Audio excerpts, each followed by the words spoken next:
கடந்த 15 நாட்களுக்கு முன்னாடி 3 பாகிஸ்தானி ஜெனரல்கள், பிரிகேடியர் ரேங்க் ஆஃபீஸர், ஒரு பிரிகேடியர் ஜெனரல் ரேங்க் ஆஃபீஸர், ஒரு மேஜர் ஜெனரல் ஆஃபீஸர், இவங்க 3 பேர் வந்து அங்கே போயிருக்காங்க, சிட்டகாங் போயிருக்காங்க, பங்களாதேஷுக்கு போயிருக்காங்க.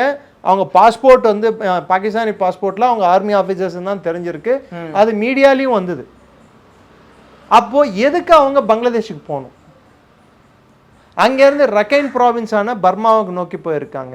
இது நடுவில் பங்களாதேஷில் உல்ஃபா பேன் செய்யப்பட்ட உல்ஃபா அமைப்பை சேர்ந்த பல பேரை வந்து யூனிஸ் அரசாங்கம் அவர்களை, அதுக்கு முன்னாடி ஷேக் ஹசீனா அரசாங்கம் ஜெயிலில் வச்சுருந்தாங்க. யூனிஸ் அரசாங்கம் வந்த பிற்பாடு அவர்களை விடுவித்தார்கள்.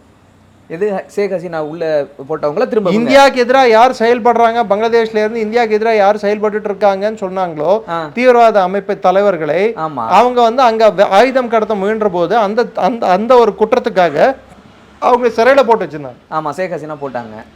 அவங்கள யூனிஸ் வந்த அப்புறம் விடுவிச்சிட்டாங்க.